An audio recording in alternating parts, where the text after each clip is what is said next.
रांची में पिछले 2 हफ्तों से चल रहे छात्र आंदोलन के बीच में आज पहली बार सरकार और आंदोलनकारी छात्रों के बीच में औपचारिक बातचीत देखने को मिली, जहां झारखंड सरकार के 4 मंत्रियों और एक वरिष्ठ अधिकारी ने आंदोलनकारी छात्रों के 10 सदस्यीय प्रतिनिधिमंडल से बातचीत करी और करीब 1.5 घंटे तक ये बातचीत हुई।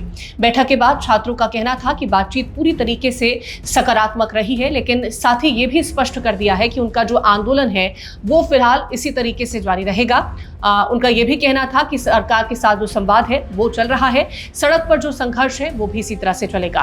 इस बीच रांची में लगातार तेज बारिश हो रही है और इसके बावजूद भी जयपाल सिंह मुंडा स्टेडियम में आंदोलनकारी छात्र पूरी तरीके से डटे हुए हैं। उनका जो जोश है वो कम होता हुआ दिखाई नहीं दिया। छात्र शिक्षा व्यवस्था में बड़े और प्रभावी सुधारों की मांग को लेकर के अपने आंदोलन पर डटे हुए हैं और इस आंदोलन को आज 15 दिन पूरा हो चुका है। आपको बता दें कि परीक्षा में जो गड़बड़ियां हुई उसको लेकर के अभ्यर्थियों का विरोध प्रदर्शन लगातार जारी है। छात्रों ने सरकार से अपनी मांगों पर सीधे मुख्यमंत्री से बातचीत करने की मांग जो रखी है। इसी के साथ ही झारखंड सरकार के जो प्रतिनिधिमंडल हैं और जो छात्रों के बीच बातचीत हुई है उसको लेकर के गतिविधियां तेज होती हुई दिखाई दी हैं। हालांकि छात्र नेताओं का यह जरूर कहना है कि उनकी मांगे पूरी तरीके से स्पष्ट हैं और उन्हें जब तक पूरा नहीं किया जाएगा वो उसी तरीके से प्रदर्शन करते रहेंगे। जहां छात्र नेता और JLKM नेता देवेंद्र नाथ महतो ने कहा है कि बातचीत के लिए कितने लोग जा रहे हैं ये महत्वपूर्ण नहीं है।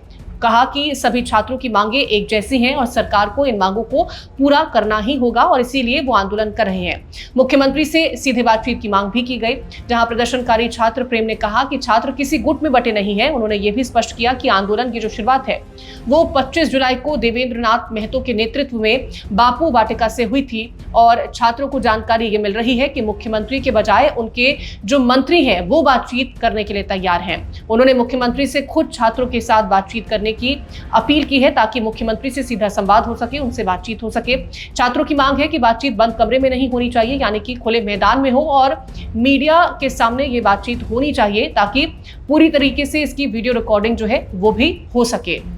वहीं प्रदर्शनकारी छात्रों ने कहा है कि डॉक्टर उन्हें पानी पीने की सलाह दे रहे हैं, लेकिन छात्रों को लगता है कि सरकार को जगाने के लिए वो अपने स्वास्थ्य का त्याग करने के लिए तैयार हैं, वो इंतजार करने के लिए भी तैयार हैं। जहां अगर बात करते हैं पॉलिटिक्स को लेकर के तो बीजेपी ने सरकार पर निशाना साधा, जहां पर JPSC और JSSC को लेकर के झारखंड के जो छात्र हैं वो आंदोलन कर रहे हैं। हेमंत सोरेन सरकार पर निशाना साधा, आरोप लगाया कि 10 अगस्त को अगर उनकी मांगे पूरी नहीं होती है तो छात्रों के प्रस्तावित विधानसभा महाघेराव को वो महाघेराव करेंगे और सरकार पर दबाव बनाने की कोशिश करेंगे।